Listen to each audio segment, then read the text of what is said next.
I just wanted to welcome you to a podcast and kind of like talk about, I think that, man, it's been a while. If you could tell us a little bit about yourself, your name, live, been coaching and working and teaching for the last 20, 30 years. I think that your story is one that, honestly needs to be heard. Okay. Yeah. My name's David Smith. I've been teaching and coaching and in all various levels for about 34 years. I am presently the attendance supervisor and I'm over homeschooling and homebound and migrants and that kind of thing for our county. I have coached football for about 25 years at different levels, high school, little league.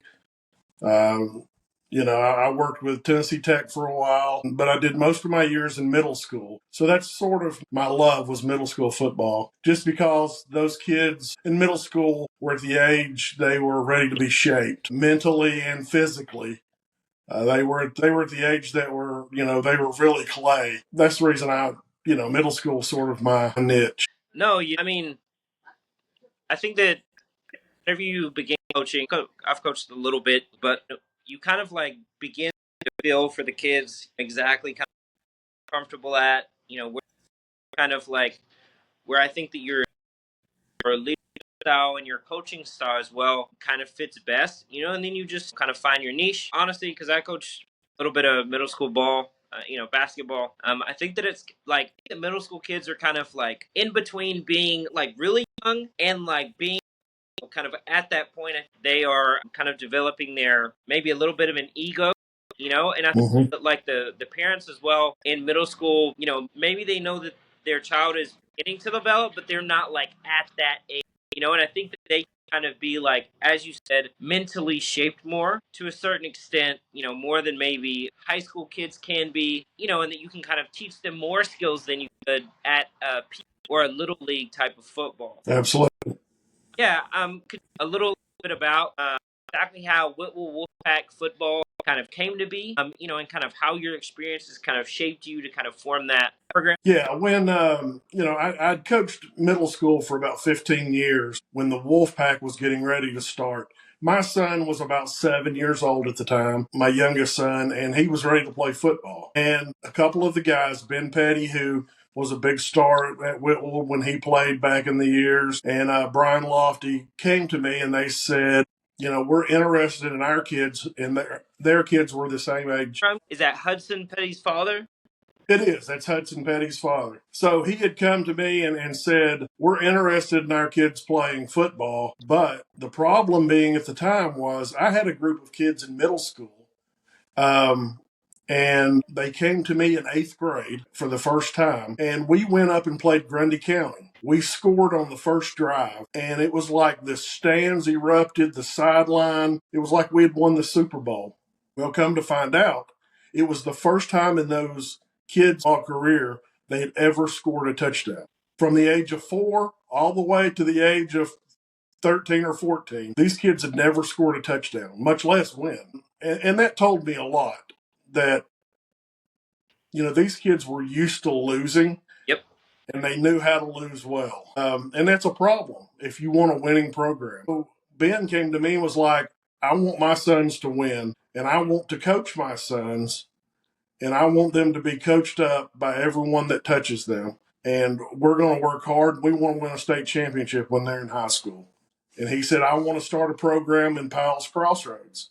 Yep. Which at the time we had the park there and a lot of baseball fields, but no football field. So this group of men got together with me and with the mayor, who was my father-in-law. And at the time, I was president of the park. We all sat down, we talked about it. We decided we were going to build a field. And it seems a lot easier said than done. We played our first season there with construction lights that you rent, that use propane. That's how we saw the field. But we worked, we got goalposts donated, we got telephone poles and got lights put on them. We got a scoreboard, the whole deal. We got bleachers put in. We built a field in 1 year. And we started a program. The first year, I think 2 of the 4 teams won the Harvest Bowl. And within the next 5 years that my son played, we won 3 Harvest Bowls in those 5 years. And these kids learned how to win. Yep.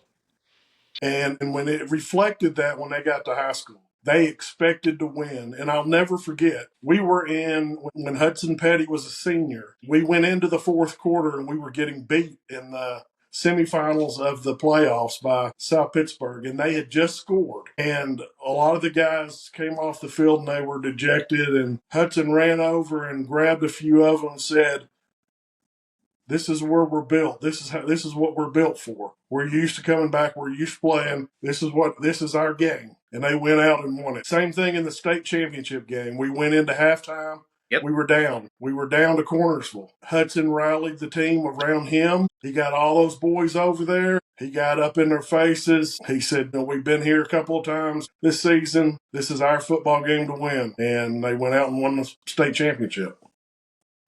I mean, as you said, like, it's very hard to win used to losing. Whenever, me, for example, Owen Kilgore, Dustin Chance, all those, like, we were in middle football, I think that, we had like decent talent, but Mm-hmm. maybe we noticed that a little bit late, I think that it's like whenever you want to have a football program, right? There's good football teams, right, that are great. They go on and win.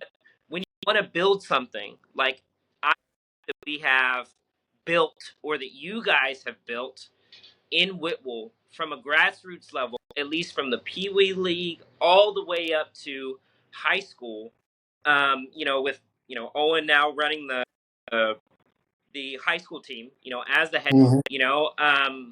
I think that it's very start with a program, if you want to have something that becomes something, for example, South Pittsburgh as an example, you know, um, they have built what's called a program, right? It's not, Absolutely.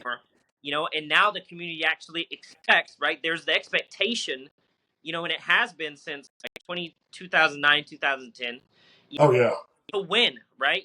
And to win state championships, which, I think that the people in the valley kind of took that, to a certain extent as a challenge, kind of like looking at the way that our schedules change. We don't even play the same schools anymore. I think that all of that is kind of part and build, right? Like if you want to be better, you can't just play the same schools. I don't know if you could tell us a little bit about, the process between winning a state championship and those like in between years, how you and the rest of the coaches of Whitwell football, kind of got together and decided exactly how that was going to happen after you got those children out of that kind of Pee Wee league. Yeah, when those kids that we started off in Wolfpack started coming through the ranks in middle school and into high school, there were years that they didn't win every game or whatever, but they had the will and the want to win. And we put into place, because you can have expectations, high expectations every year. Right. But if you don't have people in place to make those expectations happen, then that's a problem. Like when we put Owen Kilgore as a head coach at Whitwell High School, we know he has the knowledge and he has the ability to coach a high performing team. He absolutely does. So we don't have to worry about that. But we have to worry about that at the middle school level and at the Pee Wee level. We have to have kids coaching in Little League that have played ball and know how to coach kids up and how to perform with those expectations. And we've not always had that. And I think that's where the challenges for Owen is to step in to the middle school program and say, we need a coach here who's high level, high quality, and we need a coach coaching these little league players that's going to make them want to play football on down the road. And part of that's winning. It's no fun to lose. I think that one of the issues that we had, especially from 8th to 9th grade, for example, we see it all the time, or at least, whenever I was playing, is that there would be good kids that could have been great football players, but like they just wouldn't play high school ball. They didn't want to, and I think that is kind of maybe, was part of it, kind of accepting the fact that maybe you weren't going to be a part of a winning team, but at the same time, I think that is a part of something that you guys instilled in us as grit. Even though we might not be football team. You're not gonna, there's certain like I think Southern values that are instilled, especially in football. You got to know how to lose and you got to know how to win. And I think that something that you guys taught us, one of the biggest takeaways that I took from football was, whenever you see somebody that's down, don't throw them an anchor, throw them a rope, right? Absolutely. Just don't, beat somebody up whenever you already see that they're down. Try and help them. I've taken that, you know, all levels of life. Whenever you see somebody down, help them up. I think those are the Southern, Christian values that are, just very useful in life. But I think that from a football perspective, Whitwell has had last few seasons, especially since winning the football championship and that coach leaving. I know that was like, a big deal. Right after state championship, he chooses to leave. I think that everybody was kind of like protected for a certain amount of time. So, I think that Owen kind of picked up the program. Me, myself, I think that everybody else as well, was very excited. We still are excited. They had just come off a great year, a lot of tell this year. He's taken the reins of the program.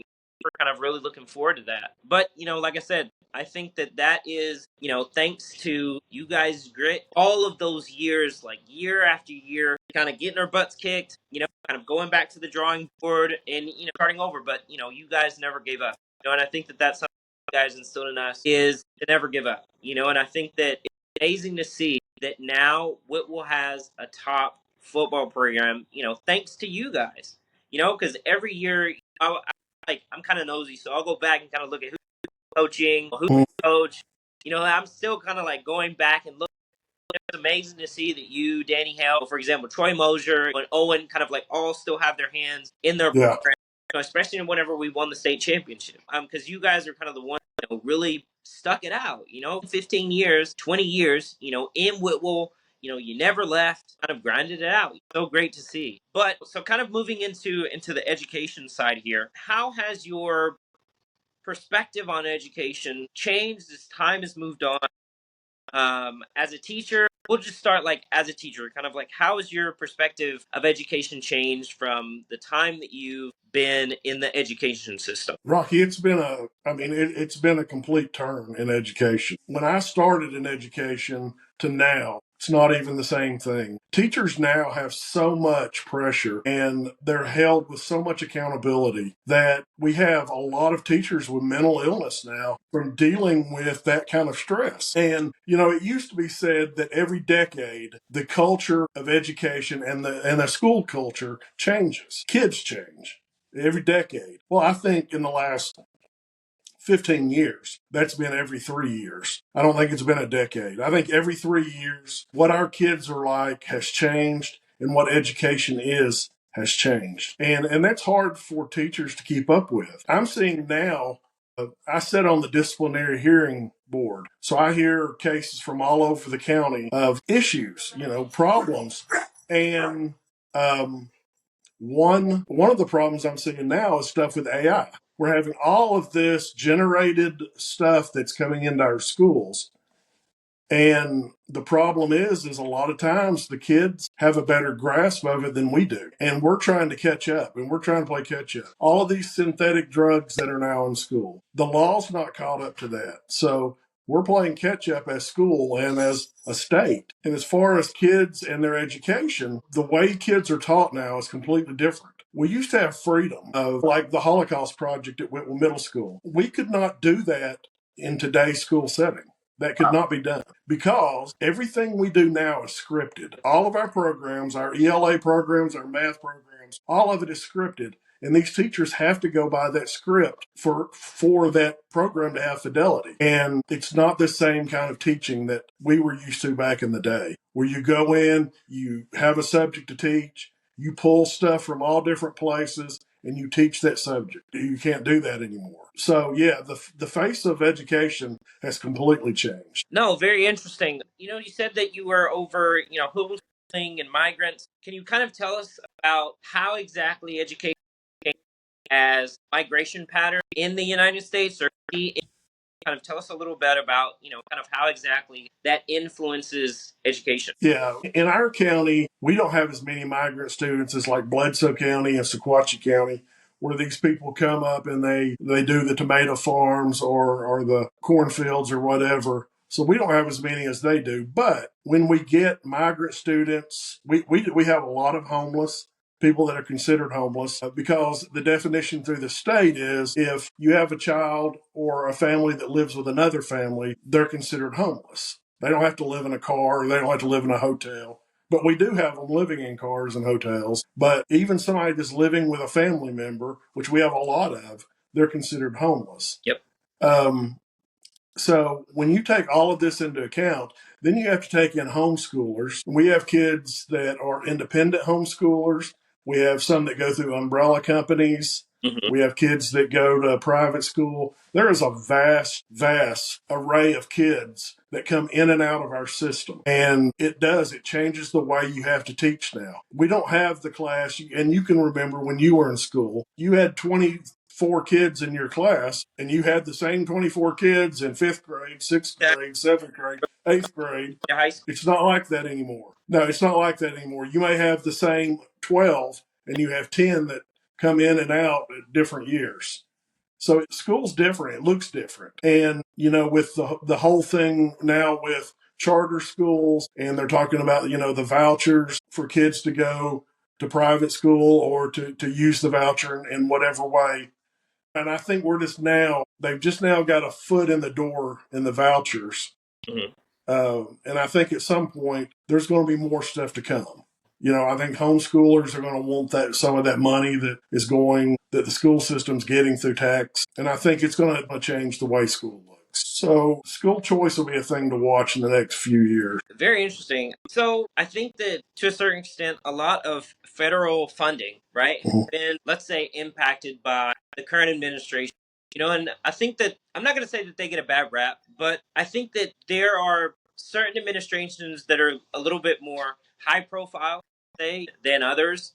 I wouldn't go as far as to say that or Trump's administration is the only one that has questionable things in with federal funding or education, whatever. But how have you guys felt in your county the impact or impacted in any kind of way by some of the federal funds that have been cut? Yeah, I think a lot of rural counties are going to take a pinch with the new federal cuts. And like I say, I think they've just opened the door enough to get through the beginning. I don't think what's going on right now, what they've approved in the state of Tennessee, I think that's just the beginning of what we're going to see coming. I think they've opened the door, but they're going to kick it open at some point, either next year or the year after. We're going to see them kick the door open because they want freedom of school choice. They want people.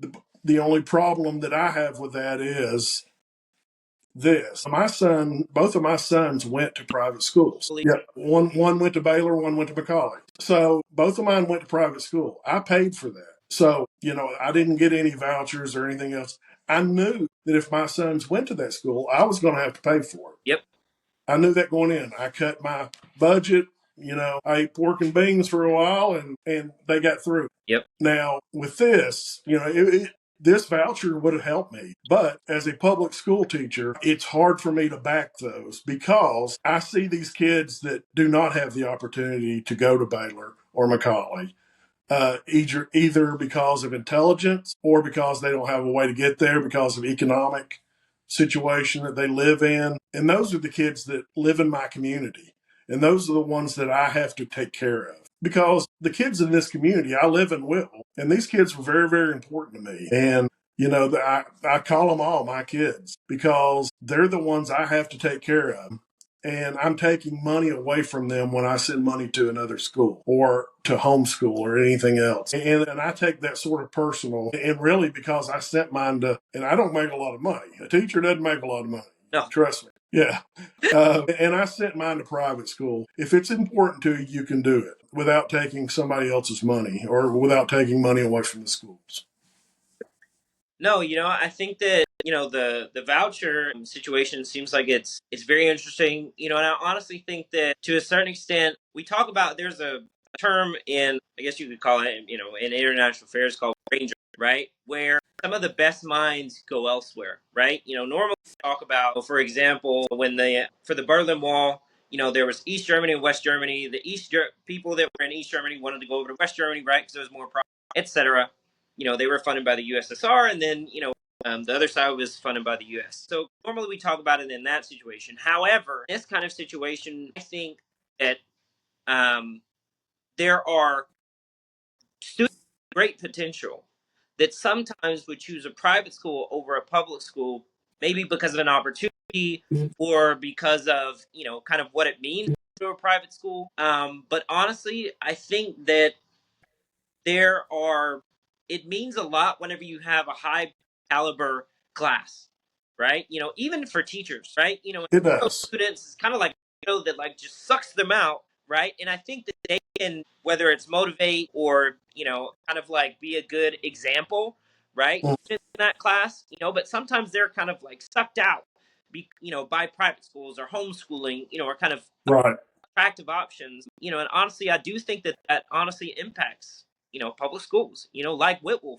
I mean, I worked at, where I went to the last part of high school after I left Whitwell, SAS, St. Andrews County, and see kids from Whitwell, and I couldn't help but think this is a very high caliber student. Could have done so well at Whitwell High School, for example, right? But because of an opportunity, they kind of came here, right? So it's like Right. I think that all of these factors, right, especially academic, because obviously Baylor and Macaulay, they're a lot larger sports wise, but academically, I think that you know we do suffer sometimes on a public school level, just because of opportunities and stuff like that. And I honestly think that it's unfortunate. Some. Yeah, like I say, I'm mixed on it because, like you, Rocky, you were very gifted academically, intelligence, Mhm. and I would have hated to see you waste that God given gift. So you had the opportunity to go somewhere else. But there's been a lot of kids who have got pigeonholed into subpar lives because they didn't have the ability to leave and go and be pushed and to spread their wings. And that makes me sad sometimes. And I think vouchers could help that. But then on the other hand, my biggest fear is that they're going to take all this money out of the public school, out of Whitwell, and they're going to pluck these great kids out of Whitwell. I actually read an article on this, and it talked about the dumbing down of American schools. And it's talking about plucking these good students and taking them into a charter school or into a private school. And everybody knows that a class with high students, middle students, and low students function better. They perform better. Um, and if you take out those high students, you're just left with middle and low. And I think you would see the performance really drop. And likewise, you're going to see these charter schools and private schools increase size, and you're going to see them plucking the best teachers out of these public schools. Because if I were, I would pull the best teacher I could get. Yeah, I mean, like as a teacher, to a certain extent, I won't say always, but the better caliber students normally better behavior. However, I think that this year my perspective behavior has changed, but like that's besides the point. Teachers want to go where they can actually teach. And Right. I think that I was just talking about it to a teacher on the podcast just about this this weekend was the fact that teachers always have had to deal with home life that comes, what they deal with at home. They also bring to school. So it's just like baggage in a relationship. And these are children that have to deal with a lot of adult things at home, whether it's divorce, whether it's I didn't get enough this morning, right? So Yep. I want to eat something, but I can't because it's not lunchtime. We don't get snacks during the day, right? I think that like teachers also have to deal with those kinds of big person, adult problem, in the classroom, which it kind of makes the dynamic different, whereas at a private school, for example, you supposedly don't necessarily have to do with that, so the dynamic is a little different. You know what I mean? So Oh, yeah. students are, they're it's I guess the you can guess or supposedly they've had full balanced meal that day, whereas at public school that's not a given. It's not. Right. So that brings a different a much different dynamic in the class. And that's from the U.S. to here in Columbia. Absolutely. You didn't see at Baylor them having to fulfill those hierarchy of needs. They were just teaching. They didn't have to worry about that kid, what happened at home, or if they were hungry or what. They were just teaching. Our kids, our teachers here in Whitwell wear so many hats and they deal with so many problems. They deal with problems in elementary school that I would have never, 25 years ago, I would have never ever thought you would have heard certain problems in elementary, but they deal with them now every day in a classroom. No, I mean, I think that the societies around the world have changed. For example, divorce rates are sky high, which is terrible for a child. It is. Terrible for them. To worry about mommy and daddy not being together.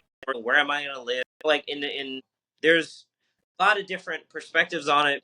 From a child's perspective, I'm a child of divorce.